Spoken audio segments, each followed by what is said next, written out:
If you want to submit a question, simply type it in the question field on top of the screen. And if you want your name to show, you can type it in the name field directly below before submitting your question. If you prefer to remain anonymous, you can leave the name field blank. At the end of the presentation, during the Q&A session, I will share my screen and the panelists will go over your questions. If you like a question or your question has already been asked, you can click on the thumbs up icon at the right of the question and the question will be prioritized. If you have clarifying questions during the discussion, please use the Zoom hand raise function or send me a private message and I will unmute you. Also, if you have any technical problem, please send a direct private message to me, ASQ Volunteer Davy, in the Zoom chat privately so we can assist you. I will now hand it over to this session's moderator, Natella. Thank you, Davy.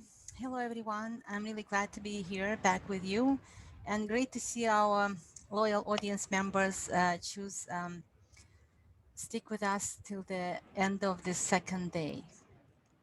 And now we're bringing to you this last, but definitely not least session of our conference, a panel discussion on remote auditing with our very own Fernando de la Torre and his two panel experts.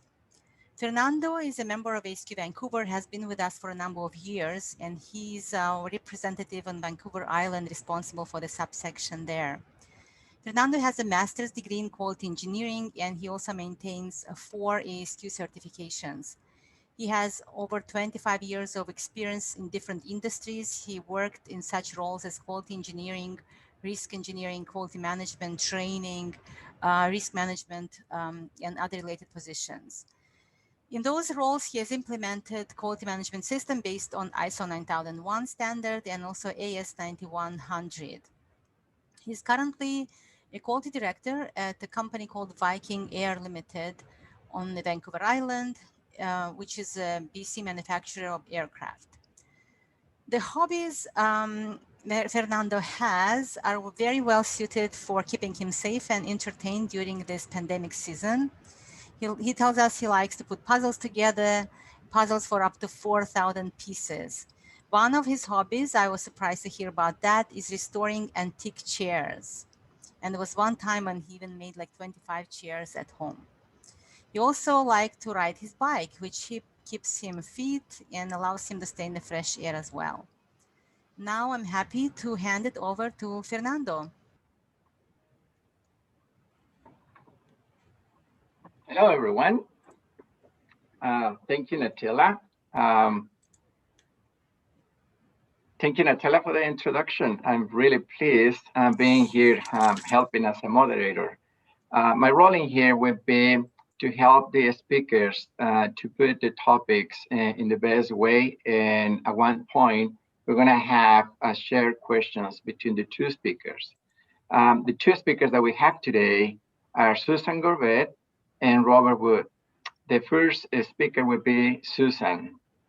She worked through North America in service and manufacturing sectors, training, quality management, system auditors, and facility management programs.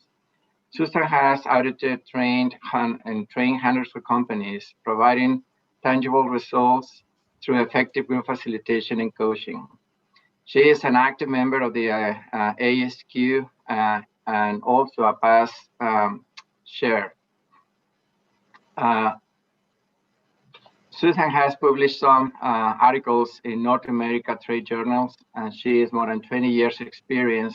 She is also a member of the ASQ Technical Program Committee and also a member of the Content Management Committee for Training and Development. She is also a lead trainer and lead auditor for ISO 9001 and AS 9100. One of the things that Susan has done for fun and on her past is that she is such a Disney fan that she actually planned her wedding based on Disney's low crowd calendar. In the last year, she celebrated her 25th anniversary, and guess what? Yeah, absolutely, celebrated in Disneyland. So we are very excited to having Susan with us in this panel, again, with the remote auditing, putting the IT into audit panel. So please, Susan, over to you. Thank you very much. I appreciate that. All right, I am a little bit of a Disney fan, so it was a great time, and thank you for that introduction, Fernando. That's fantastic. But we're here today to learn putting the IT into audit. So hopefully everyone should be able to see my screen. You can see my slides there. Thumbs up if you're looking at them. That would be great for me. And certainly let me know if you're unable to see them. That would be fantastic. Okay. Putting the IT into audit. Listen, I'm really glad to be here. I know that there's so much work that goes into the back end of putting these presentations in place, and I certainly appreciate ASQ for inviting me here, and I certainly do appreciate that. Two things just to draw your attention to. Yeah, this is my bio. My contact information is at the back of the slides, so certainly reach out and contact me at the end of this. I always say it's bye for now, not bye forever. But two things to look at. I am actively involved in ASQ, and I certainly enjoy being a member of ASQ. I help put together the World Conference each year with the Technical Programming Committee, but also I'm involved with the Content Management Committee for the Quality Management Division, and I'm actually currently recruiting for volunteers. So if anyone is looking, if you've got a training and development background, that's my area of expertise with regards to the Content Management Committees for Quality Management with ASQ. So certainly reach out to me. I'm happy to get more information over to you if you feel that that would be beneficial, and we'll go from there.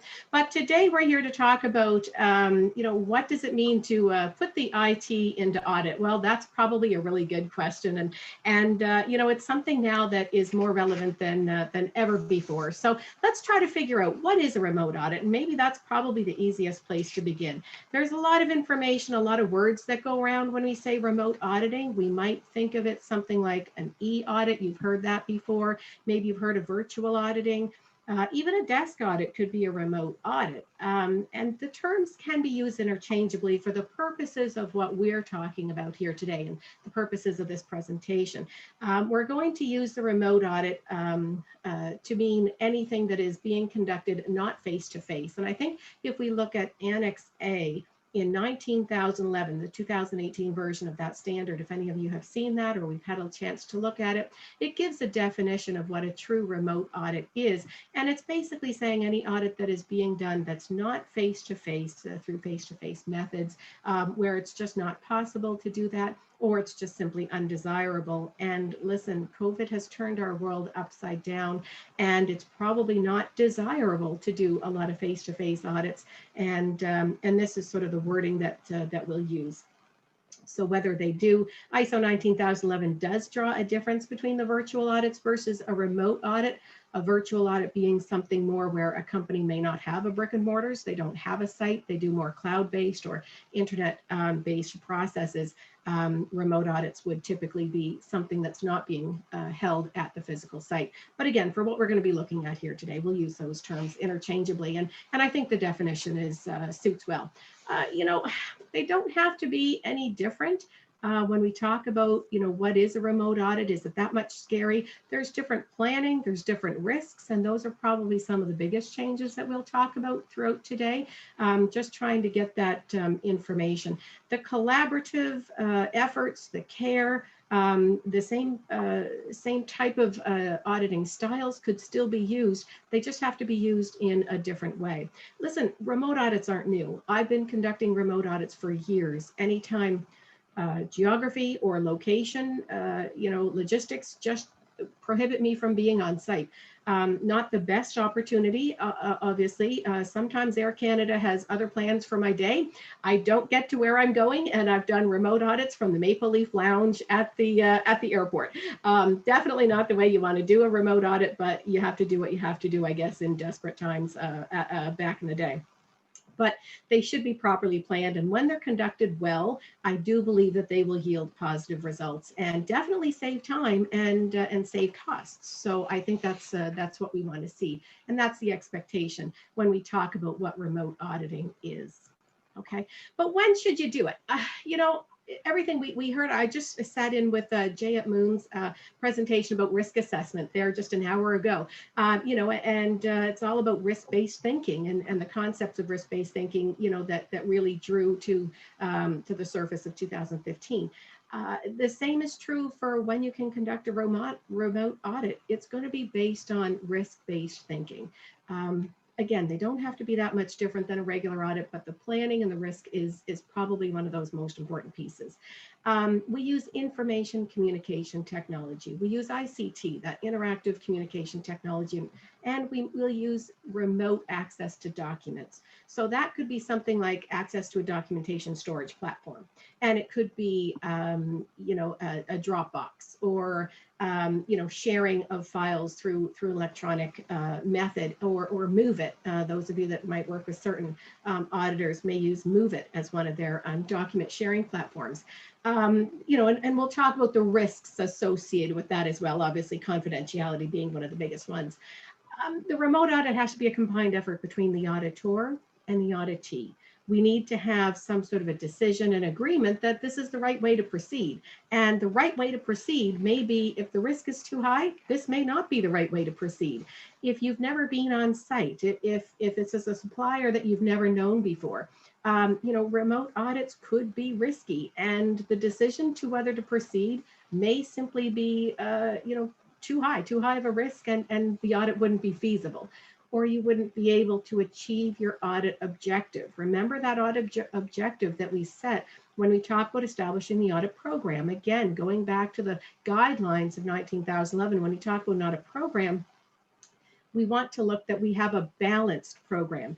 I don't think a program it needs to be all on site. I think particularly that we have been provided an opportunity that these remote audits are gaining in popularity, and this through necessity, but also that they are gaining traction, and more individuals and organizations are becoming more open to them.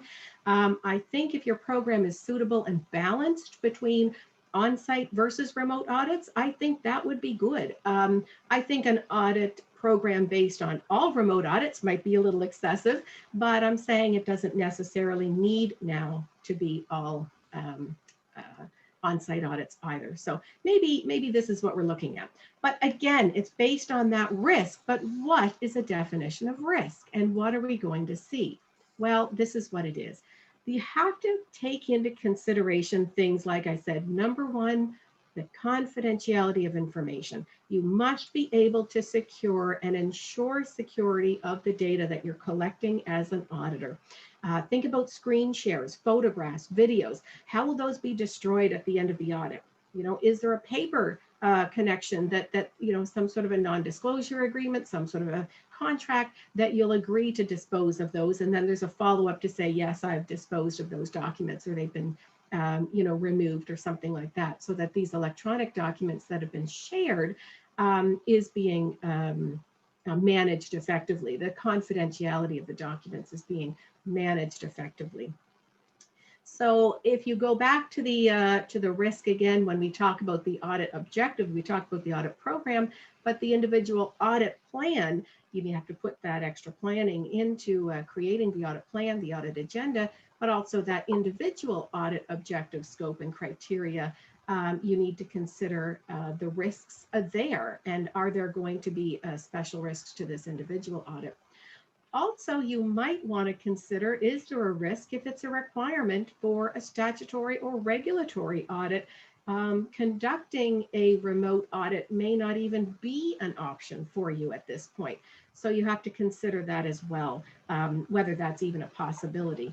So also access to information from the confidentiality piece, and whether it's even possible, making sure that individuals can have the right access to information. Can they get the information to you? If the information is strictly just hard copies, that may not be feasible. You know, how many documents are you going to scan, upload, share? You know, you've got to consider the information technology of the audit client, of the auditee. And is this something that would make sense for them as well? If you don't have a stable, you know, internet connections, if you can't get hardwired, if you don't have webcams, if you don't have stable connections infrastructure to support the audit, that might right away be a flag for you that this, you're not ready to conduct remote audits. The remote audit risk is too high. You wouldn't be able to achieve your audit objectives. So that might be something to consider as well. You know, I look at the risks when we talk about the audit objectives and achieving the audit goals. We have 3 ways to collect audit evidence as auditors: interviews, observations, and records. And one of the risks is that your powers of observation may be compromised. So that's something to keep in mind as well. Is that going to be a concern for you, and how will you manage that? And also, are your auditors trained? It could be just as simple that training, you know, training and auditing is good, but do you have training in the ability to conduct the audit itself in a remote way? Do you have trainings to support that ICT? Because the auditees might need some help too. Okay, definite concerns there as well. So have I made you nervous yet talking about auditing and audit planning and audit risks and all that that entails? Listen, don't be nervous. There is a lot of information out there, and now we have more tools than ever. And Robert's going to talk to you about those tools and you know, new information and new technology that's available to help us get these audits off the ground, literally to get these audits off the ground. And I think that's important. So, you know, we've got conference Zooms. We're all doing our conference on Zoom. We have Teams, we have Blue Jeans, we have Skype, we have WhatsApp, we have WebEx. So many of these that we might have dabbled in before, but we may be experts in it now. And certainly if you're in auditing or you're in the auditing field, you're probably an expert in many of these different tools that we have in our tool belt. Just use as many tools as you can. You know, try to learn as many tools as you can and try to get out of your comfort zone a little bit. I think it might help you, you know, when it comes time to do audits. You know, they may not all be in Zoom. They may not all be in Teams. So if you have an opportunity, try to learn as many of those. And webinars and YouTube videos will walk you through a lot of these things, because we do need to help the auditees, particularly if they haven't had any training in that. Okay. In addition to the tools and technology, listen, I'm going to throw this out there. It's not on the slides, but please, please be aware of breaks. Downtime versus screen time. We're going to have a quick chat about that, but you know, respect the privacy of individuals as well. When you are doing this kind of an audit, you are in a video scenario. So definitely something to consider, but so many tools that we can use and so many ways that we can conduct the audit effectively and yet still yield good results. But as with everything, I like this, you know, the best preparation for tomorrow is doing your best today. And if there's 3 things you need to learn about remote auditing, it is prepare, prepare, and prepare. And those are going to be key for us. You've got to have the right time. You've got to have the right resources. Audits remotely require preparation, more so than an on-site audit. So actually, we have extra time built in as doing third-party audits or even internal audits. You want a little bit of extra time built into that because you need to be engaged to absorb.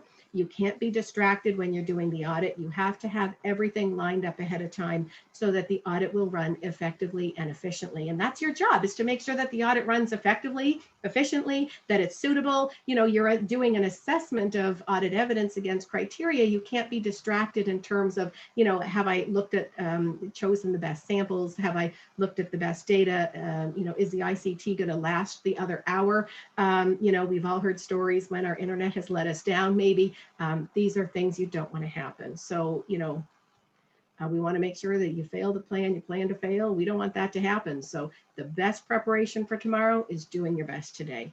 Plan ahead, prepare, prepare, prepare. And I think if you do that effectively, I think your ICT will be in place. I think you'll put the resources in place. The training will be in place for your auditees and auditors. I think you should be able to facilitate the meeting fairly effectively and again, be able to achieve your audit objective.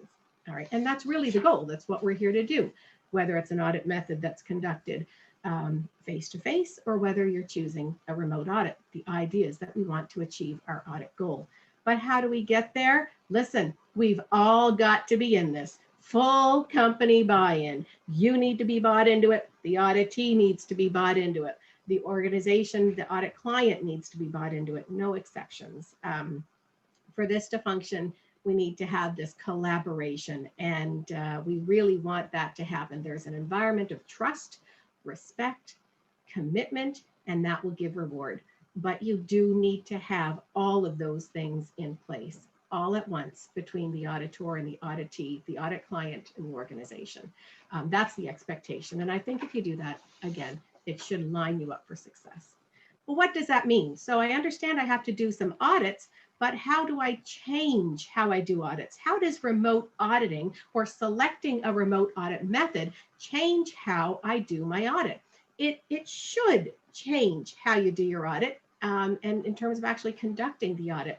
And I came across this, it was posted, the notion that work calls upon our professional selves and not our personal selves is a problematic one.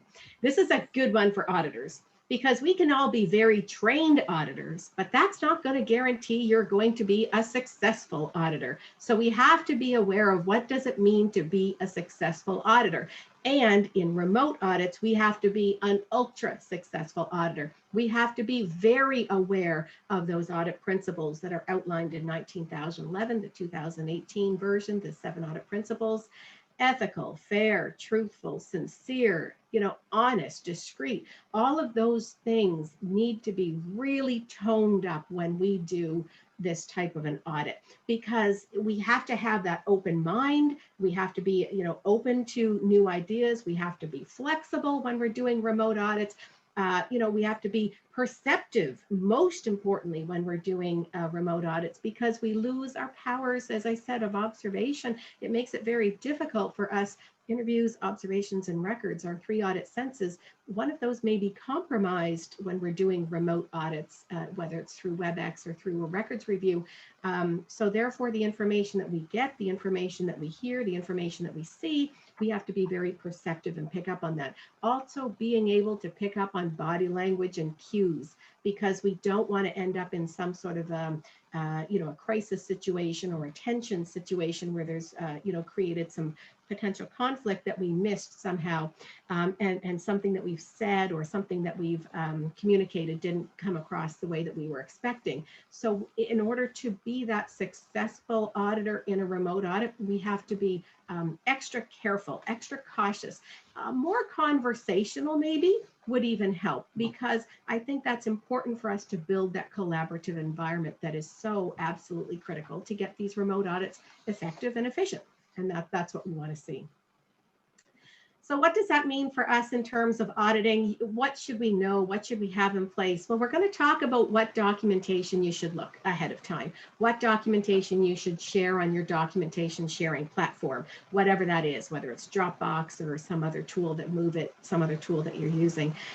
You've got to be aware of your surroundings, and again, effective planning, but knowing the playing field before you go in, again, so you're not distracted. What documentation is specifically related to the scope? You want to understand what products and services are in the scope, more so if you're doing a supplier audit as well. Again, this is very focused, a targeted type of an audit, doing a second party audit. And particularly, again, we've said it before, that audit objective, the scope and criteria. Get all of that in place and know that that's the environment that you're playing. You got to know the rules of the game, and all of these things at this point should be coming together, because you're going to be ready to do the audit very soon. And all of those things will again force the effectiveness, efficiency, suitability, and all that comes with it. So what information should you ask for ahead of time? There is so much information that we could potentially ask for. The quality manual, just as you would maybe if you're doing a face-to-face audit, an audit method, it doesn't necessarily change this. Ask for the quality manual. Ask for some documented processes, procedures, document flows, something like that. You could ask for specific training records. You can give the information ahead of time. Some remote audits offer an ability to maybe provide some questions ahead of time. For supplier audits, we do a lot of that, where we'll send a supplier evaluation form ahead of time and then follow it up with an audit or something like that. So you could ask for certain training certifications. Definitely, look for the physical locations, because we want to know, how many sites do they have? Again, if we're not there, are there different rooms? Are there different wings that we need to look at in terms of the setup? And also, again, that security piece is dealing with that confidentiality of records. So definitely look at that. So the plant layout will help you as well if you ask for that ahead of time, because that will help you in case you do some sort of an observation audit where you've got a visual cue that you can take around an iPhone or an iPad, or you've got someone, you know, who's willing to record a camera that you can work with, and again, making sure that the auditor, you know, that you're able to guide the camera in some way. You know, hey, let's take a look over here, let's take a look over there, so the audit information isn't as compromised.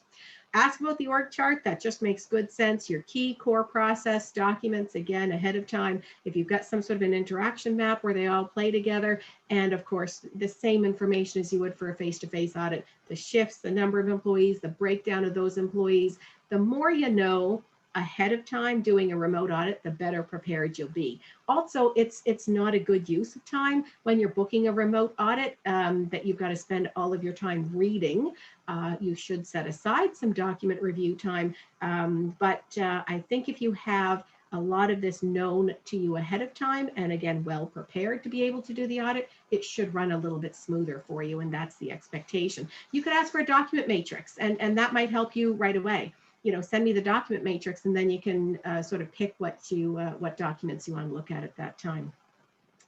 What do you need ahead of time? Listen, get your Zoom box ready, okay? No one needs to see, you know, the dogs and cats jumping in the background. So get your Zoom box ready and make sure that you have a dedicated space and dedicated time. By the way, time. We didn't talk about necessarily the time changes. So if you're doing supplier audits and most of your suppliers are overseas, you're going to be up in the middle of the night. So plan accordingly. Definitely plan that out. We talked about the maintaining that confidentiality piece. Reiterate that in your opening meeting. Always reiterate that, and at your closing meeting. But most importantly, lead that with your opening meeting for sure.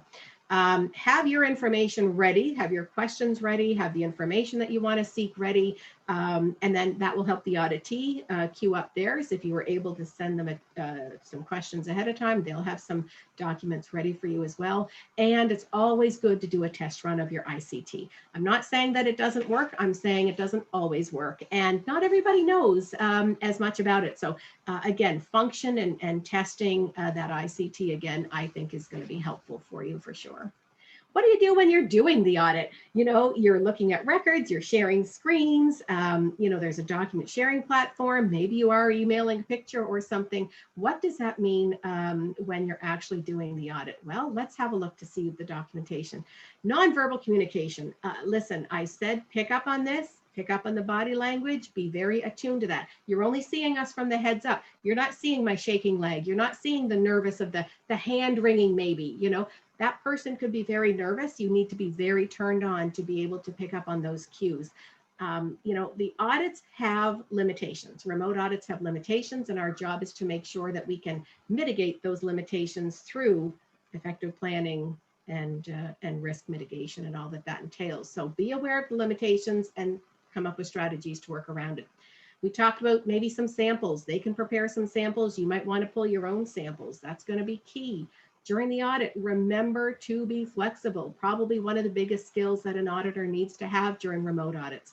I talked a little bit about scheduling some downtime. You've got to be able to walk away from the computer a little bit, right? You've got to be able to sort of step aside and again, downtime and screen time, turn the camera off, okay? Again, respecting everyone's privacy. Just as if you were in an opening meeting or a closing meeting or doing a face-to-face audit, you know, manners go a long way, and they'll go a long way in your remote audits as well. So definitely look at that, and I think put some sort of strategies in place to, you know, sit up straight and, you know, have that conversation. You know, when you look good, you feel good, you know, you're sitting well, that's important for us. So, you know, it comes across in your manners and your mannerisms for being able to conduct the audit. I think that's a big part for us as well.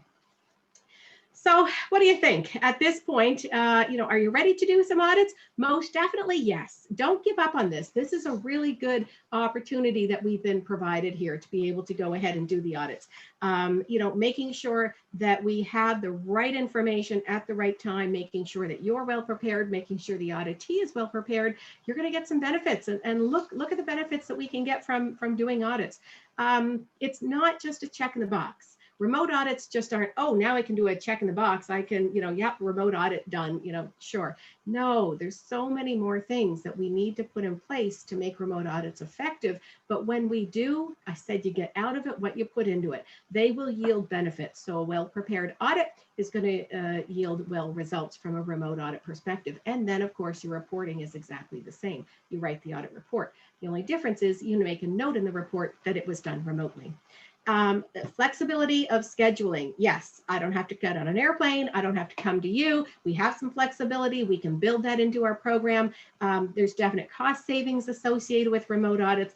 I do find them to be less disruptive. They tend to be, people will dedicate that time. So less people knocking on your door, maybe, for sure. It allows for great engagement of personnel, great engagement of auditees, where we've got the opportunity to interview people we may not have had the opportunity to for a variety of reasons. We're able to take someone off the floor. They can work with us.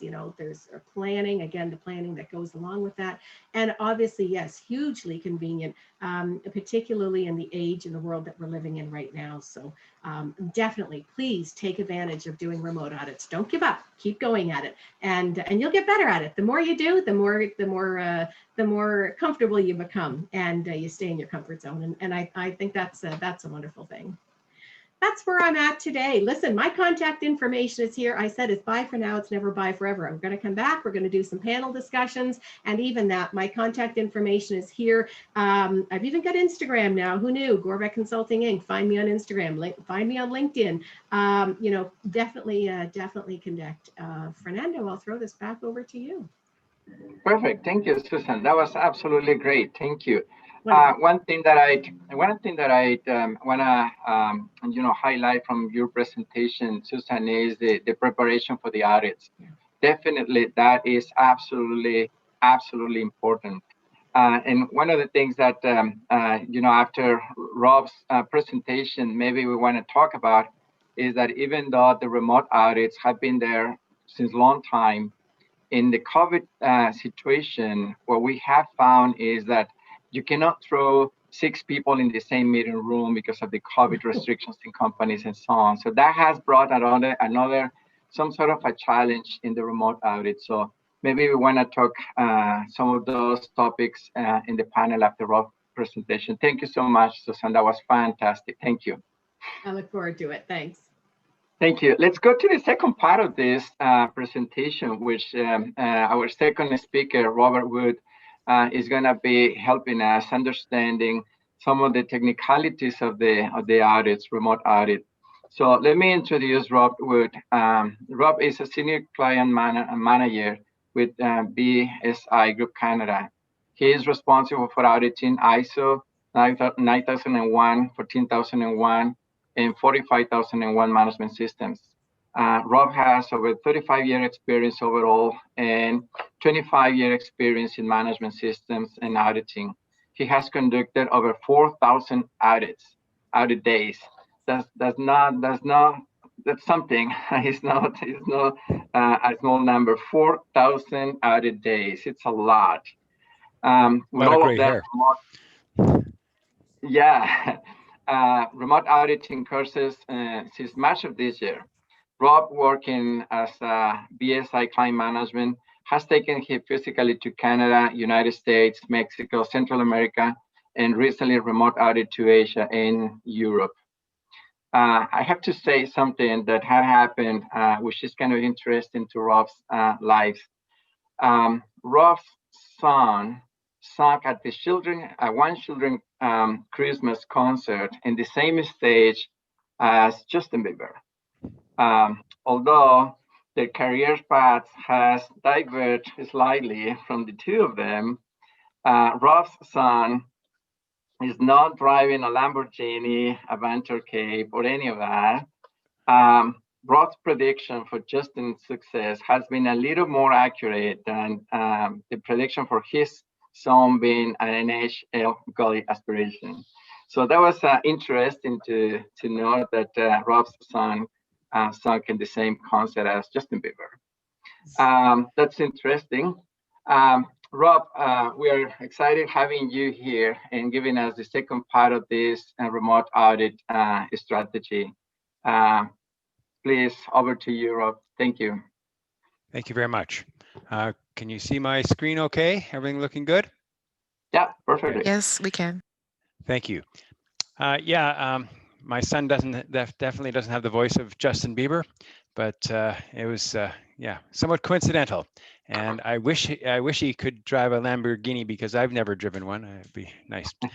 So what are we talking about today? We're talking about remote auditing, and basically I want to compliment some of the many great things that Susan said, because and I am taking a slightly different angle from what she was talking about, and she had some great benefits and risks, and precautions that are to be taken. So I'm going to just add to that somewhat in my presentation.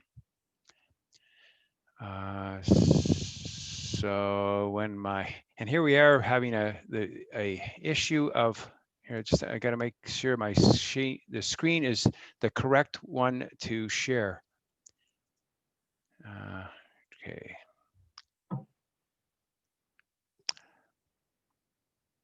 Did we get to a poll question? I guess not. Yeah. You did? Okay. Yeah, So that's what we see.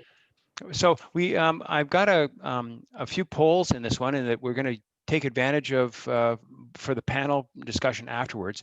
So the questions here are: who's attending? So you can read through those different potential choices, and then through Zoom, you should be able to have the ability to choose whichever is appropriate for you, and then we'll take a look at the answers, and then Susan and I will have a bit more of an appreciation for our panel discussion as to who we're talking with.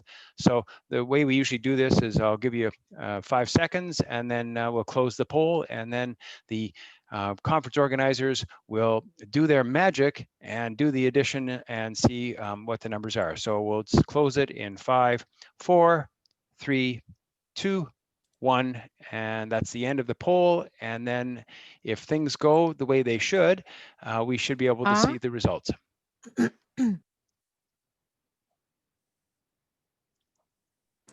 Just give us a few seconds. We'll set up the poll for you. Oh, okay.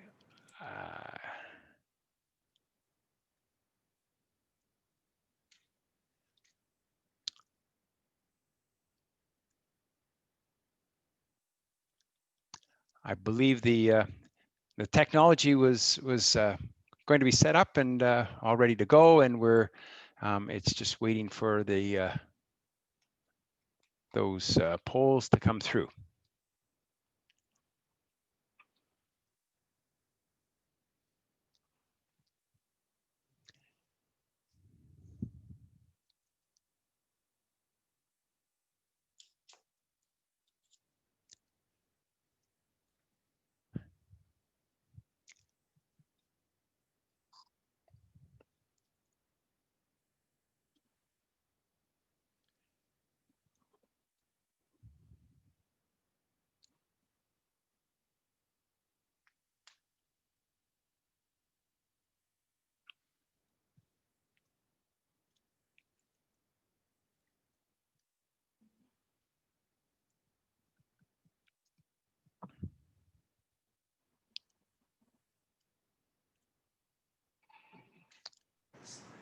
Okay, I guess you're just going to take a look at the poll now, and so I've already mentioned who are the potential selections you can go. So let's close this poll that you're seeing now in 5, 4, 3, 2, and 1, and the answers are mostly quality managers, which is somewhat expected for a quality conference. That's great. And but there's a lot of others as well in there as well. And so we'll have to chat during the panel as to see who is the others that are in there. So let's close that poll, and we'll go to the next quick one. And again, this will be useful for Susan and I during our panel discussions. Have you ever participated in a remote audit?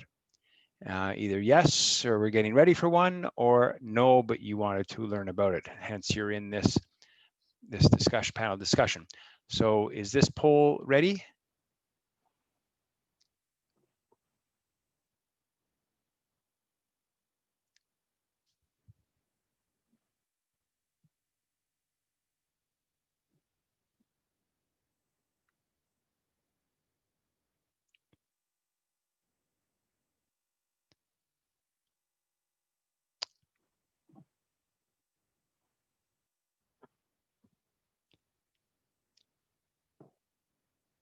Okay, so I think we've got two choices. Either you've done a remote audit or you haven't. So if you'd select that, and we'll close that poll in 5, 4, 3, 2, 1. So it looks like the majority have not, but it's a good portion of the audience has already been in through one. So you can reflect on what Susan and I are saying from actual experience, but there's a number of you who haven't, and I'm sure are interested in actually being part of one soon. So what are we going to cover today? Basically the benefits, I won't go in them in as much detail as Susan. She's already done that. Some of the approaches that we've been using, some of our technology that's been used, planning. Again, Susan went over some of this, so I won't go in great detail. Something that I can talk to is some of the accreditation body requirements, because there are some prohibitions about, and there have been prohibitions about remote auditing for some schemes and not for others. And some tips, just adding to some of the ones that Susan has provided. So as far as the benefits, one of the things that I'm finding is that because meetings are pre-scheduled, it's hard to get behind, and you generally have a certain amount of time to get that particular meeting done, whether it's a half an hour or an hour, and it's hard to get behind schedule because you've got another meeting that literally is going to happen on the screen sharing platform, and also you don't have to worry about taking time to get between one department and another department and getting lost at the location. We can pull in people from different parts of the organization as necessary. So if there is an audit expert that's necessary for a particular high-risk audit, it's easy to pull that person in. Susan's talked about some of the travel that's been reduced, so certainly there's a lot of benefits that way. And we'll use the technology that works for you. One of the things that Susan had mentioned, I had not heard of it before, is Blue Jeans. I mean, so I actually have a client that wants to use Blue Jeans, and I'll be using that technology shortly. But generally, more about the Teams and WebEx are sort of our go-tos. And then one of the great benefits of doing a remote audit is that if the company director from the UK wants to join in on the audit, they can join in the audit while we're doing an audit in Ontario, or we're doing an audit in Nebraska. So it's very easy to bring other people in, and sometimes you can end up having in a physical audit, it's intimidating to have a big group of people watch you interview a person on a shop floor. But in a Teams environment or WebEx, it seems to be a little less intimidating when there's just people who are in the background and they have their cameras off, and they no longer are as intimidating for the auditee.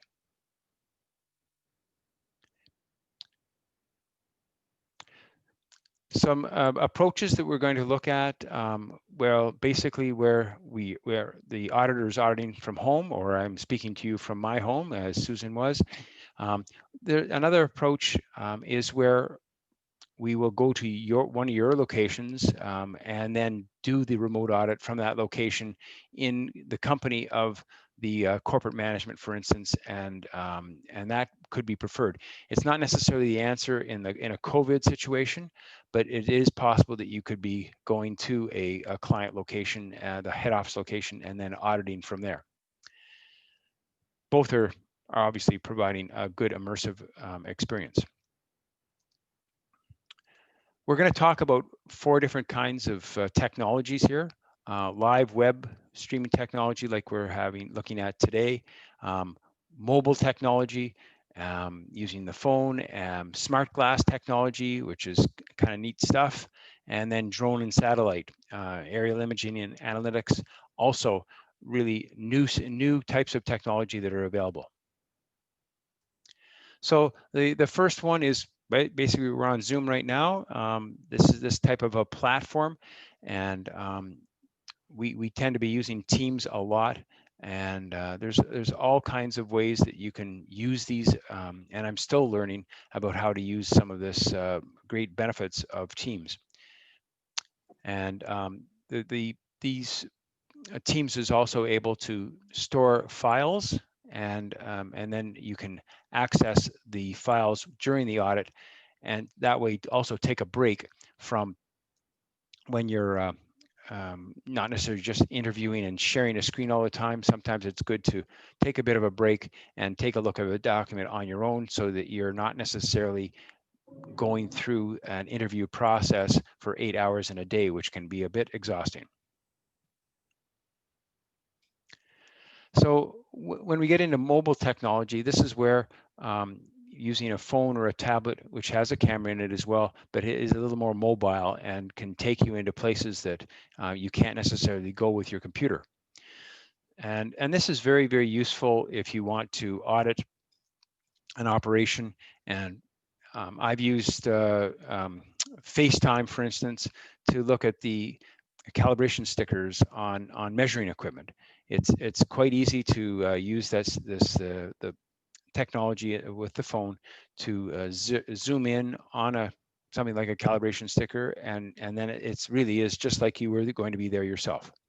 So it really does enable a virtual site tour, and although one has to take precautions, and just like someone who's walking with their phone and not focusing on where they are and they walk into a tree, safety is paramount. You want to make sure that your client is not going to be walking into a piece of machinery or doesn't notice a tripping hazard. So what we typically suggest is that you go to a agreed area that the auditor has suggested, and then turn the phone on at that point and do a scan, and then have further questions about what's been looked at, or go zoom in on an area after you've gone to that area, but no walking with the phones for a literally a moving tour. So in real time, though, we can actually watch how an operation works, and literally see how an operator is potentially doing in-process inspections, and then when the timing is safe and it's appropriate, we can ask that same operator through the phone technology about what kind of preparations they are taking to do those inspections, what kind of records they're taking, and then we can actually look at the records as well, because paper records are much easier to access through using the live streaming technology on the phone, rather than putting the piece of paper up in front of the camera on a computer, which does not generally work very well. So WhatsApp is another one besides FaceTime, and there are other mobile technologies that platforms that can be used on the phones. Smart glasses. Now this is a much more recent availability. So these smart glasses are, and you can see in the picture how there's a microphone that's there, as well as a earpiece, so that person can, just like using the headset that I'm using right now, but it also includes a visual, so that there's a camera there, and that way the person has both, who's wearing the smart glasses can have both hands to keep safe, holding on handrails, and making sure that they are not going to be put in harm's way. And it is much more available to be able to look at specific areas that the auditor wants to look at. Now, this is very expensive technology, but in our case, what BSI does is that we purchase that technology, and then we lend it out basically after disinfecting it, but we lend it out to our clients. They use it, and then they send it back by courier to us for the next client to be able to use. And it does enable us to use a lot of augmented reality, and there's some pictures to show you shortly that will show you how we match some of the information from this with drone technology. And here's drones. Drones unmanned aerial vehicles or satellite imagery can also be used, but it's a very much more cost effective and a way to be able to go and look at areas that could be very dangerous otherwise, maybe the tops of buildings or maybe large forestry operations that are very difficult to be able to navigate and see a lot of the operation without doing it from the air. And of course, it's very expensive to rent an airplane and do it that way. And you tend to be going a little bit faster than what you need to necessarily be able to get a good picture of what it is you're looking at. So the drones have a lot of flexibility, and you can also use it to follow up on previous issues to make sure that they've been rectified, so that maybe a previous audit found that there was some contamination or there was an issue in one part of a forestry operation. You can use the drone to go back to that area and to make sure that it's been cleaned out correctly. So here's some examples. It's basically, here's the top of a roof you can see, and different scenes where a drone can actually be able to get at these areas. You can't really see some of the menu items in the bottom left there, but essentially what that's doing is it's mapping the area to be able to say how big it is and how deep it is, and that's what is able to, you can capture this by using this technology. Here's another example in a palm oil plantation, and basically again they're looking at the deforestation in the area. They're looking at the soil conditions. That's what some of that information is showing you. So it gives you a much greater appreciation that you cannot get by walking on the ground. And again, unless you fly in an airplane or a helicopter, which can be much more expensive, you're not going to be able to get this view. So what can you expect?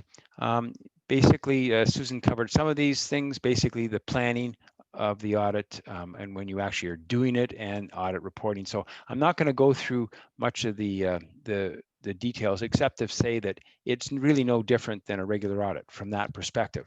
You have to go through the same steps, whether it's a remote audit or whether it is a in-person audit. You still need to go through the same process. You need to prepare for it differently, obviously, and when you're conducting it, you're going to be doing it in a different manner, using the platforms that are available to you. But in the end, you're still collecting audit evidence.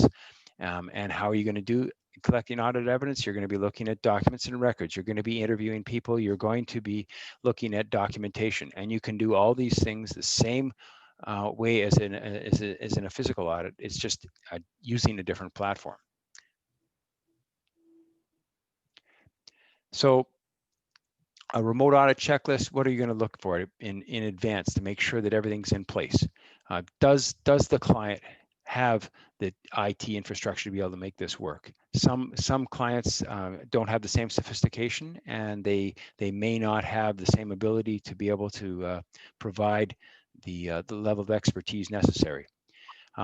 What is the client team have in terms of experience? Do they have all the necessary platforms available on their laptops or on their computers to be able to do the work? Is the documentation available through either through Teams, through email, through a file depository?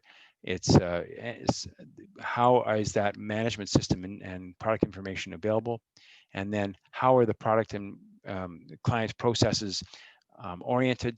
Because you may need to change from using a screen sharing platform to back and forth to the mobile phone, and then back to the screen sharing again. So it goes back and forth as you, but you have to decide in advance, part of the planning process, how you're going to actually do these client processes and audit these client processes and activities. Sometimes you have to think out of the box. And one of the things to keep in mind is that the the noise in a shop floor, if you're trying to use mobile phone technology, can be very, very difficult because it picks up the microphone in the phone will pick up a lot of distracting noise, and it can be very, very difficult to hear. The other thing to keep in mind is that if you have two people who are on the call at the same time in the same vicinity, there'll be feedback back and forth between one participant and another participant. So they have to be either in different rooms, or they may have to end up sharing the same microphone from one computer. Some tips. I'll let you can read through. I'm not going to read through this, but really the key here is the connection. I think that we're using a video feed at the same time as this conference that can really slow down the web feed and can end up causing a lot of background noise to come through, and a lot of disruption to the transmission. So often, if there's a poor connection or a weak connection, the best idea is to turn the video off. Using a headset, that's what I've found is best, is to have it. It's a much more directional microphone, and then the other thing is that you don't necessarily have all the voices coming onto your computer. And if you are working from a home environment, then you're going to be potentially disturbing others in your home, or others in the office environment that are of the auditee. So something to keep in mind as well. And remember to use the mute button. Mute button is so important, because when you're not talking, it's just be best to be prepared just in case that dog of yours decides to bark at the wrong time, or just in case there's a washroom next door that happens to flush the toilet. Keep the mute on at all times, unless you actually are speaking, and because it's just a respect for everyone in the meeting, and it's just a really good thing to do. And also keeping in mind that the next thing is about the webcam is turning that off, just because it does use up a lot of bandwidth. So that's a real important area to turn off, and just it also gives you an ability to focus more on what's being shared on the screen, rather than ever focusing on the pictures. The other thing that I read earlier on in the COVID pandemic is that psychologically, if you are noticing that little postage stamp size picture of yourself, and you're seeing it there for hours and hours at a time, psychologically, it's not very good for you to be looking at yourself all the time. You want it, so if you can't turn it off, put a post-it note on top of it, so you don't have to look at yourself all the time. It's just not a very effective way for you to carry on a full day. Try to get as much of your documentation in advance, so that you know that it's available. And again, Teams is really good for this, where you can actually get a lot of information. I find that it's best to look at a lot of the documentation with the client, because you're both looking at exactly the same thing at the same time. So it's them sharing their screen is more effective than you looking at the same document on your screen while they're looking at it separately. Where using these Teams files can be very, very effective is for you to be looking at them and studying them, get some audit questions, and then come back to the screen shared platform, and then ask the questions after you've studied the documentation. And it's always a good idea to walk the clients through what you are doing, so that it's really clear communication as to how the audit is proceeding and what is happening during this process. Some accreditation body requirements. ANAB, this is the organization that is for North America for all of the accreditation bodies. The certification bodies in North America.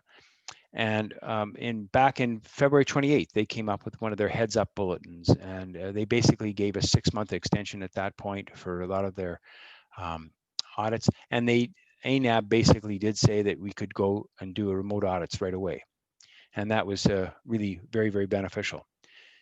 ISO 27001, which is about information security, they're allowing remote, but keep in mind that information security, there's a lot of rooms that you can't go into with a cell phone and get reception and be able to use some of the technologies that are available. So that's something to keep in mind. IATF 16949 is the automotive certification body. Initially, they said no remote audits whatsoever. So for a number of months, certainly within our company, all of our automotive auditors had to switch quickly to ISO 9001 audits because they could not do automotive audits. Now they have subsequently changed their ruling on that, and then they're now allowing remote audits. So that's now changed for the automotive sector.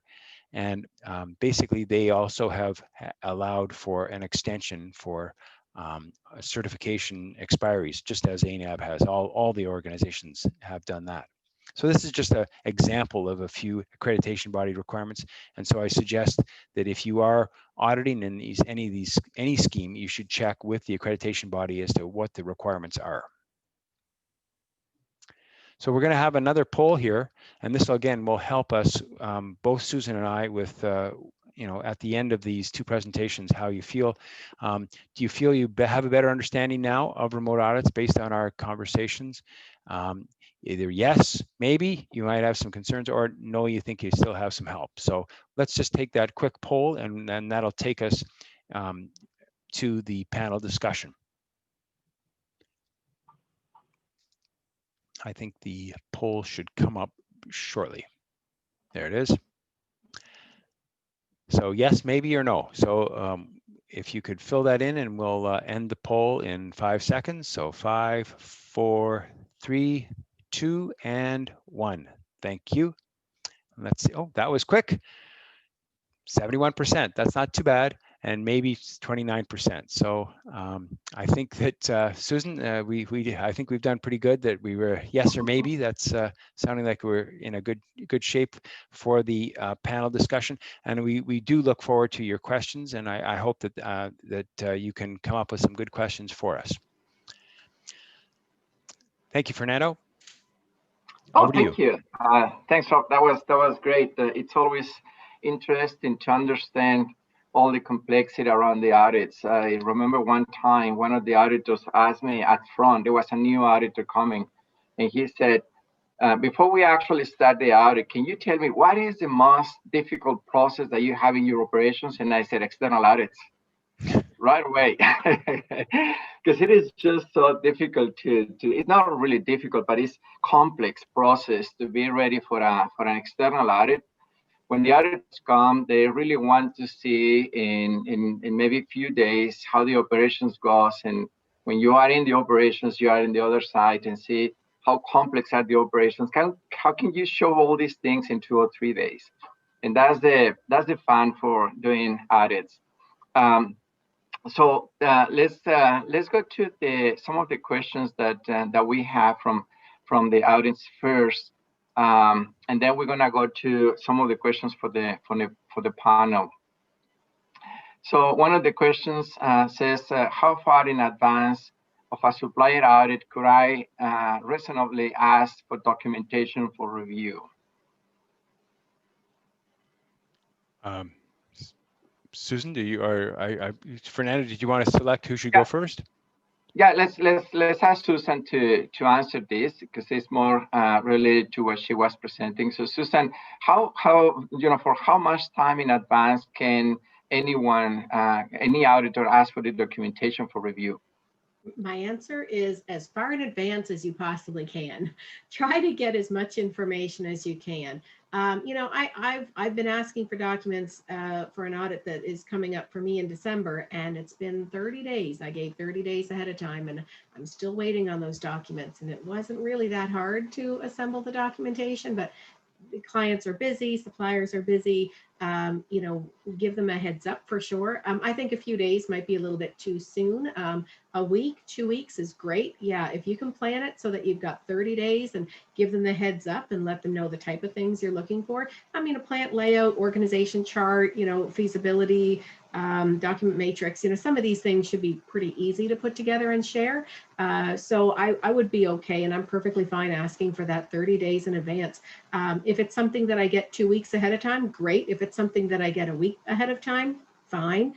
The day before, I get antsy. Obviously, there's a lot of information to read. So I would say leave yourself as much time as possible and negotiate with the auditee and come to an agreement so that you understand I'm going to ask for it, but I need it by this day, and be very clear in the deadline that, and if you don't get it, follow up with them. It could just be that someone was on vacation or they had to take the 14-day break or something like that. So follow up with them, but negotiate that with the client ahead of time, as much time as possible. Perfect. Perfect. Thank you, Susan. There are 2 or 3 more questions that are more related to your topic, Susan. So I'm going to continue with you for now. What are the tips, or what are some of the tips that for interviewing manufacturing personnel in the shop floor? Yeah, when you're doing remote audits, you do have to be creative with that, because you're not going to be right beside them and necessarily be able to see the operations, and you use these different strategies that we're talking about. The tips I would say is you book that time ahead of time. Again, it's in your audit plan, and you plan that you do want to meet with these people. And what organizations have done is they've either brought somebody in as extra, or they've allocated that time. And I've said, you know, how long do I have you for? And we booked an hour, or we booked an hour and a half or something like that to review the process with them. The biggest thing I would say is make sure that they have an awareness of the communication technology that you're using. You know, not everyone is as familiar with, you know, different software. Like I said, you know, Rob, you're learning Blue Jeans. We learn it very quickly. And not everyone's comfortable with that. So my biggest tip is making sure that they're educated and aware on the information technology and how the audit will go. But also very important is that these people may not be, you know, driving a desk like an auditor would be, you know, necessarily every day, because they're manufacturing workers. So you really want to take the time to put them at ease. So build that rapport, put them at ease, let them know what you're doing. I love Robert's point about, you know, clear communication. You know, now I'm going to read the report. Now we're going to do this. Walk them through the process. You have to remember, we do audits every single day. They don't get audited every single day. So you really got to put them at ease. And that stands true not only for a face-to-face audit, but also for remote. But in remote, you have to be, again, so much more acutely aware of the visual cues. These guys may be more nervous. They may be self-conscious, you know, and again, staring at a camera doesn't always, you know, make you feel great. You know, it's like I'm talking to a camera, I'm talking in a room by myself. You know, it might be kind of a weird thing for some people. And, you know, yeah, it is for us. There's no question, but we're used to it. They may not be. So the tips is making sure they're educated, making sure they're comfortable, and building that rapport with a solid introduction and good explanations, and be very clear on the steps of how the audit's going to run. Really make an effort to put them at ease. And I think that will help yield what you want to get, which is very more of a conversational piece. You know, again, structure it so that it is conversational, and you'll be able to get the audit evidence from them that way. Perfect. Perfect. That's great. John is asking, some things are best evidenced in a real time in a plan, like non-conforming material, measurement equipment, and so on. Are we ready for an auditee with a GoPro video or autonomous robot? I'll jump in on that one as well, if that's great. Yeah. Yes, please. Yes. Yeah, I had a great time with an audit of a client, and they took the time to actually pre-record a video of the receiving process and the way that it was. You know, a truck was being unloaded. There was a receiving process that was happening. They implemented a new software program that I hadn't seen when I was there the year before. So I was excited to be there to see it, but of course, alas, I wasn't able to be there. And what they did is they actually recorded the video with you know, a GoPro type of thing sort of strapped on the helmet, and the receiver driver would use the new software, and it showed how they logged into the software. And I was able to see it real time. And they said, you know, look, we're going to upload this video for you that we showed. And it came through this morning. It was time stamped, you know, so there was some evidence to look at. I thought that was so creative and thoughtful for them to be able to effectively communicate that piece of the audit evidence to me that I might not have been able to have looked at in another way, because our powers of observation are compromised. There are limits to remote audits, but what a creative way for them to put that together. They were very proud of what they wanted to show, and they were very comfortable with the communication technology, and the guy wearing the GoPro thought it was pretty cool. So it was a really great thing all the way around. Yeah, we are ready for that. I am like, bring it on. This is fantastic. What an opportunity we have here. Yeah, that's great when the auditees are willing to show, right? That's great. Michael Gannett is asking, this is for Robert, Susan, so we're going to turn to Robert a little bit here. If you are using drones, can they be programmed with an existing flight plan with waypoints so that there is a repeatability during each visit? My understanding is that's correct. They can be. The other thing is just having the coordinates available to the whoever's flying the drone. Generally, drones are not just flown by you know, every Tom, Dick, and Harry kind of thing. These days, they have to be properly trained people, and they know how to go to certain coordinates and by using GPS data. So whether it's pre-programmed or simply you go back to the same place you were at, the same coordinates you were at the year before or the visit before, it's quite possible to go to exactly the same spot within a meter, I would think. Perfect. We have another question here for you, Rob. If your client or your client's employees are not tech savvy, what do you do to address this issue in your audit planning? Well, you have to take into consideration that everyone will not be tech savvy, and so the best preparation is, in my opinion, is how to get people involved through a trial. So what I have a client that I'm going to be going to 2 weeks from now, and his response was he's not really looking forward to it. And I said, well, hey, I'll send you a meeting invite for Friday, and we'll have a 5-minute conversation, 10-minute conversation, and bring in anyone else, maybe some example employees, to that 5-minute conversation so that we can just try it out, and then you can feel a little more at ease with the technology. So it's really through planning that you can get over some of these humps. And then the other thing is you can always rely on a very more low tech, and that is just a cell phone and have a phone conversation. If you don't have the video, well, you don't have the video, and then just ask them to send some pictures on the phone of the process that you're looking at. So maybe it'll be a combination of phone and a picture, and you end up getting the same thing. Perfect. That sounds great. Another question for you, Rob, now that we have you here. How do you address cybersecurity concerns? GDPR, cloud security, corporate privacy, etc. Yes, and that's sort of what I was getting at a little bit with the ISO 27001. There were certain areas that are going to have restrictions, and so you basically, that's part of the planning process that we were just talking about. You have to understand the processes that you're going to be reviewing in advance and see what is possible and what's not possible. And so that's where there's going to be certain concerns that are not going to be able to be addressed through a screen sharing platform.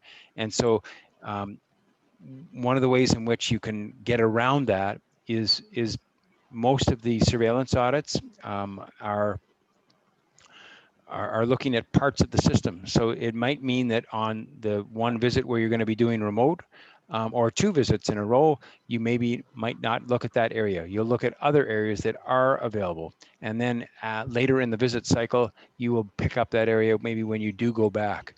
It's fully expected that although we will embrace this remote technology going forward, we won't be going away from physical audits anymore. It's not as if they aren't going to ever happen again. They will when it's safe to do so. But so it means that, and there's also going to be a combination of remote and physical audits that will happen in the future. That's what we're seeing right now and what we're talking about within my organization. So if, let's say there's a 3-person audit team and it's a 3-day audit. So nine person days. Well, maybe 2 of those people will stay home and do a remote audit, and then 1 person will actually be on site. And I'm actually going through one of those right now as we speak, where we're auditing a firm, and I'm one of the remote auditors, one of the 2, and then the 3rd auditor is actually on site. So that's potentially part of the solution. Okay, one more for you, and then we switch to Susan, back to Susan. Are there any limitations or restrictions on recording the remote audit meetings discussions? It's really very much up to the client. I often am telling the client that we are not recording, just to let them know up front. So if there is any reason to record, I would ask permission, but we typically do not. Where our procedures are not to record. If the client wants to record, then it's a matter of whether or not you as the auditor are comfortable with having it recorded. So I might need to go talk to my legal team about that as well. So there's concerns. Both parties have to be agreeing to whatever is taking part in the audit to make sure that it works. Perfect. There was another question that disappeared from my list, but it was about auditing software. Have you done any software company remote audit? I haven't, but I know people in my organization have, yes. And certainly information security is auditing. There's going to be a lot of software related auditing as part of those audits. And so, yes, and those actually are probably more easy to audit remotely because you're generally looking at screens anyways. Perfect. Okay, perfect. Thank you, Rob. We're gonna jump to Susan. Back to you, Susan. We have a few questions for you. From your experience of remote audits, what lessons have been learned? Can you share? Yeah, there's always more to learn, for sure. I don't think anyone becomes an expert in everything right away. It is a learning process. Yeah, I think, again, going back to the softer skills, I think drawing from that piece of it, really focusing on listening to what the auditee is saying, using your 3 audit senses: interviews, observations, and records, and really being focused and being tenacious with the audit evidence, I think, is clear, because I've seen where maybe someone wants to glaze over something, and they can do that easier in a remote audit. If the auditee is uncomfortable, he might not want to show you something. It might be easier to distract because they're running the screen, they're sharing their screen. You have to be tenacious. And I don't mean like a dog with a bone kind of thing, but, I do want you to be, remain in control of the audit. That's one of the biggest lessons to build off of, is using those skills, the audit skills, the successful audit skills, and really acutely applying them, because I do need you to be aware that, so many other limitations exist in a remote audit. You don't want to add additional limitations that just don't need to be there. So again, strong planning, 100%.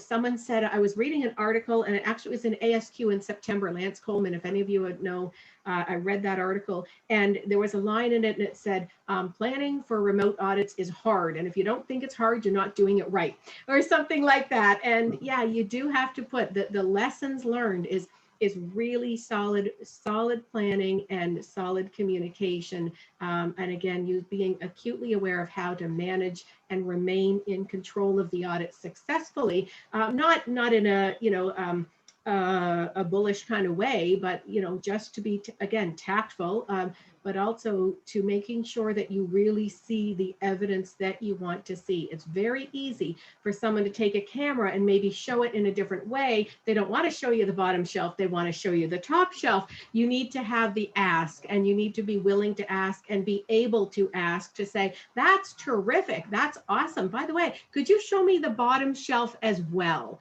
You know, if you're there, you wouldn't have had to have done that. You would have seen it. So again, there are limitations and additional risks to remote audit. So don't build that, you know, don't create something else. So probably the three, you know, strong skills, strong planning, and a little bit of tenacity goes a long way. Remain in control of the audit. It's very easy to lose that control when they're screen sharing and skipping screens. So please remember that it's your audit. You have an audit objective to achieve, and it's up to you to make sure that you look at all the information so that you can accurately, fairly, truthfully reflect the audit findings. Yeah, that's great. Santosh also is asking, what are the situations where remote audit cannot be done? For example, stage 2? Yeah, in my world, I would say, you know, easy answer, when the risk is too high. It's just that simple. You know, but there's other ways that you can do it. If you've never been to that supplier, the risk might be too high to simply do some sort of a remote audit. You need to put other mitigating factors in place. You could do a remote audit, but that shouldn't be the only answer. So are there situations when it can't be done? Yeah, if you just simply say the risk is too high, we do need to plan for something, you either postpone it. If that's not an option, then we find ways to do, you know, much the same as Rob said, a hybrid solution where one auditor goes on site. But if it's going to be a stage 2, in any sort of an audit environment, there's paperwork, approvals. You really have to watch the risks on this one. There are times when remote audits just aren't feasible. They're just not going to be able to achieve the audit objective. I'll just add to that, if I could, Fernando. Yes, of course.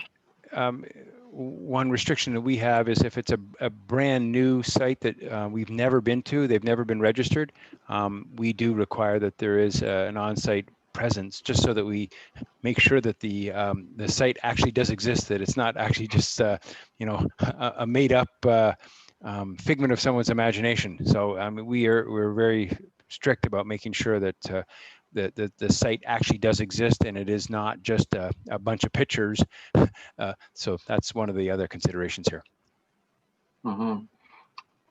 There is and now that I have you, Rob, if you don't mind, Susan, let me ask these questions to Rob right away. What software could you suggest to use in remote audit?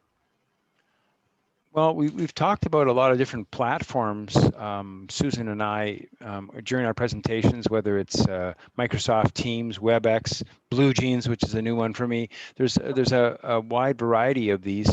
I'm not sure if that's what the person asking the question is about platforms, but in terms of software, I mean, we certainly are just whatever is available on the screen, whatever software is being used. It could be financial software, it could be enterprise software that can be viewed through the screen sharing technology. So, I mean, any software really goes for that. It's more really a matter of which platform you're using in order to be able to doing that screen sharing process, and then also using mobile devices as well.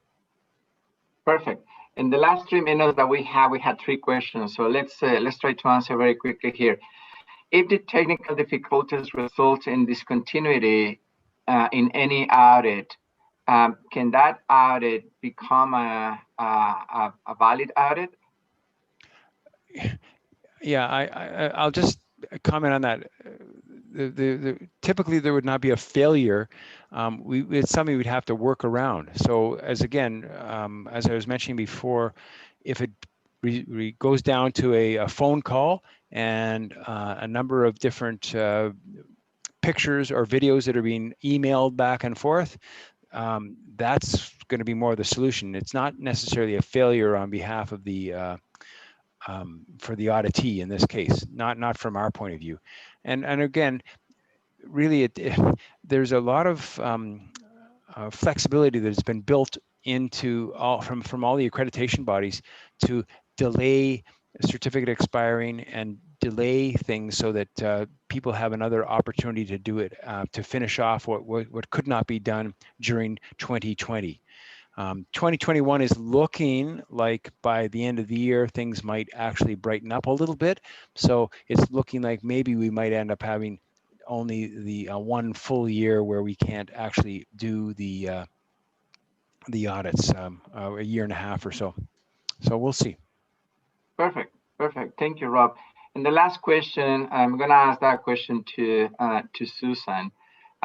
Susan, Axel is asking how remote audit had affected the size and quality of the auditing sample. When it comes to interviewing employees, how do you choose the sample size? That's a really good question. And it is something that we do struggle with remote audits. Again, the more you do, the more comfortable you become. And I think you'll get a feel for it. I always say auditors have one question to ask, which is funny because we ask questions all day long. Auditors have one question to ask, and it's, have I seen sufficient evidence to support conformity?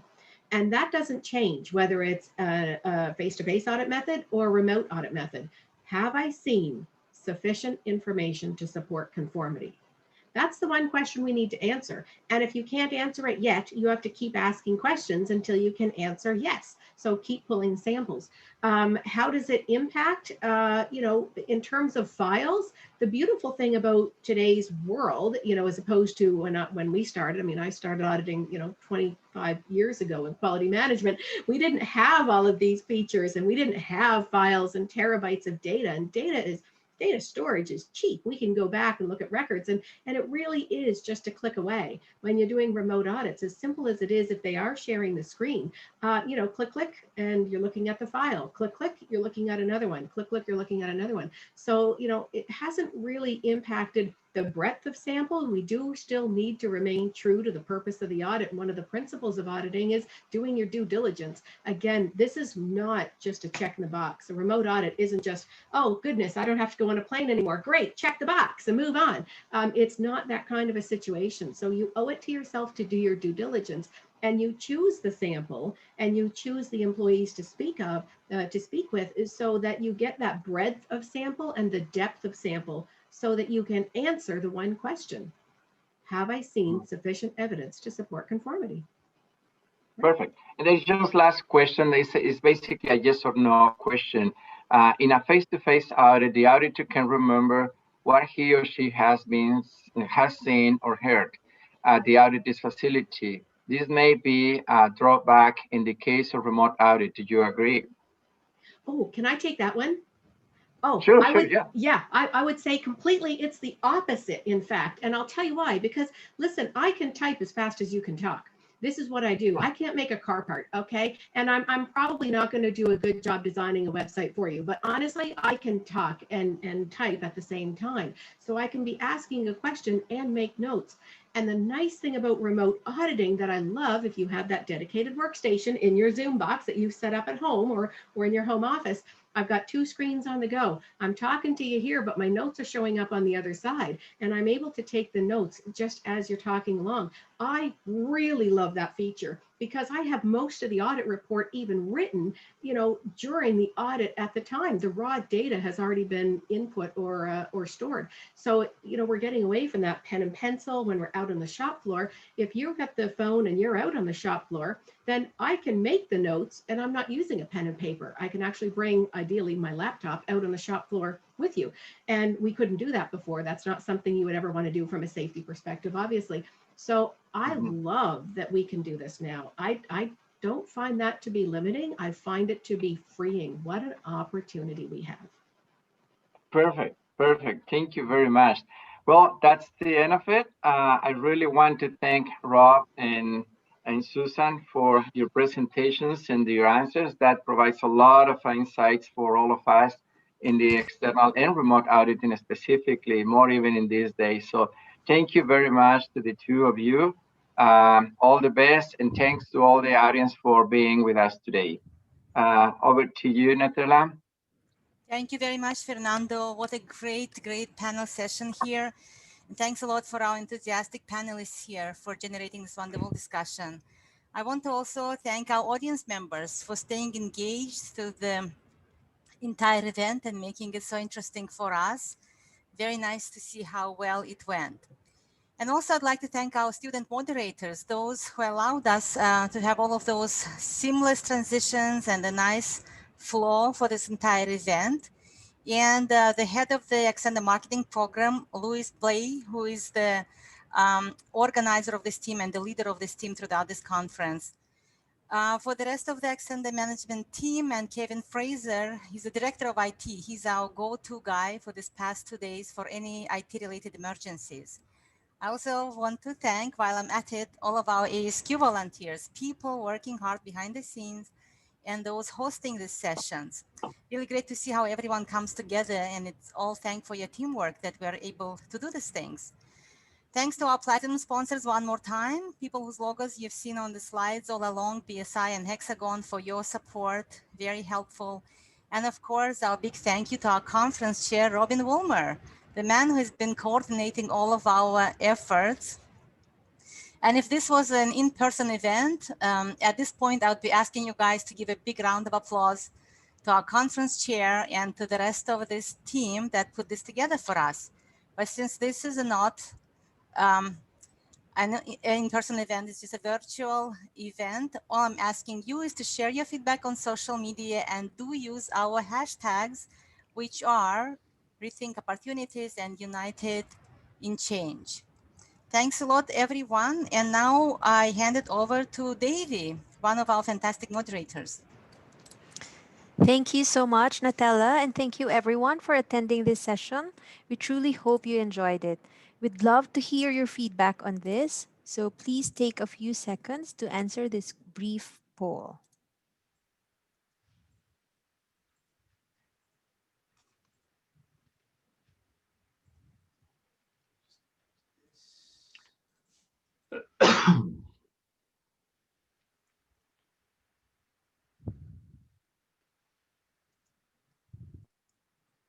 I will close the poll in 10 seconds.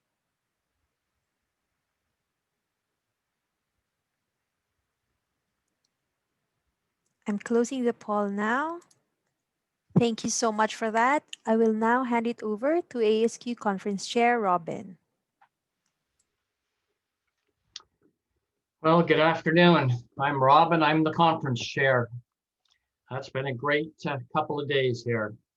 Just wanted to let you know that as a thank you, we will be randomly drawing names of attendees, and winners are going to get access to an ebook produced by Goal QPC. The default choice is Toyota Kata Memory Jogger. If you attended Hugh Alley's presentation yesterday, it'll be a good reminder. Other memory jogger books are available, and you can elect to get a different book if you want. The areas that you can get books are in Lean Six Sigma, continuous improvement, quality systems, and personal skills. So we'll alert the winners after the conference, and you will get an email from Goal QPC learning how you can access your prize.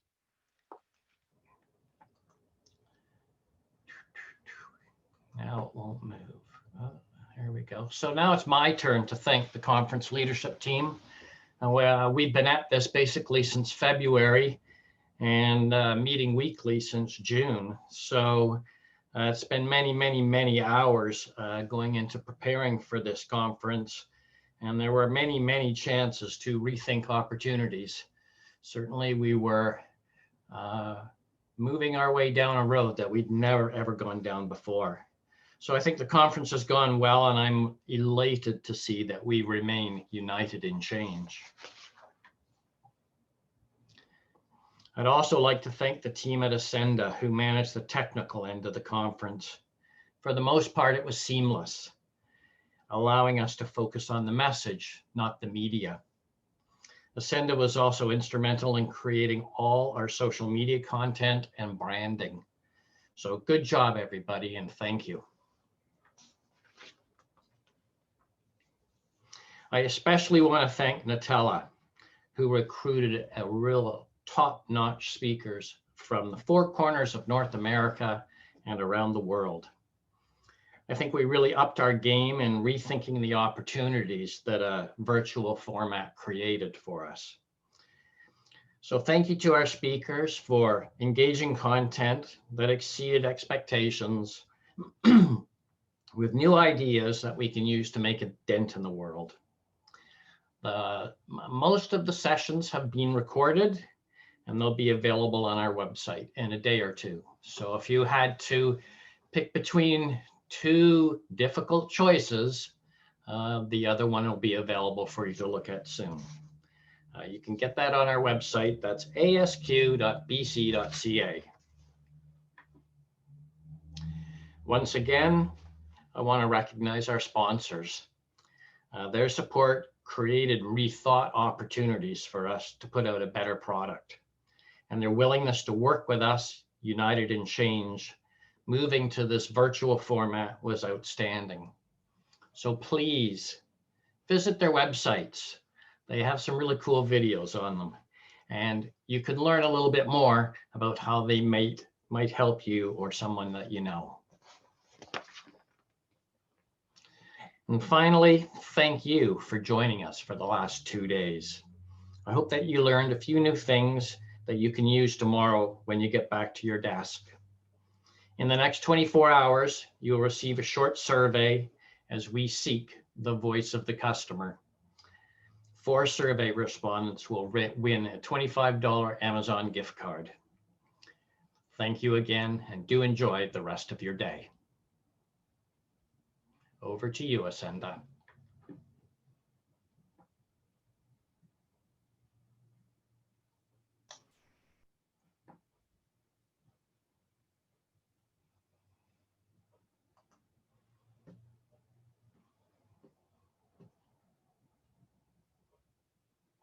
For those of you who are interested in RUs, there'll be a question about that on the survey that goes out, and that way we'll get the information about you and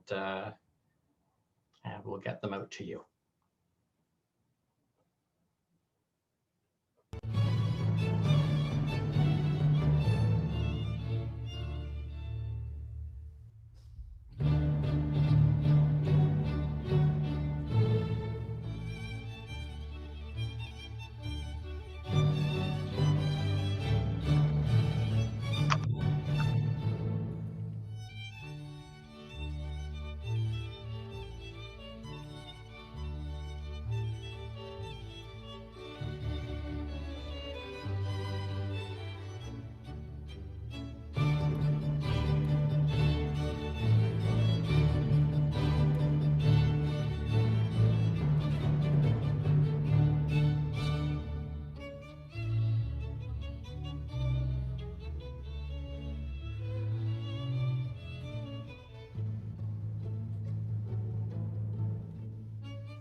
Everyone, I'm ending the conference in 10 seconds.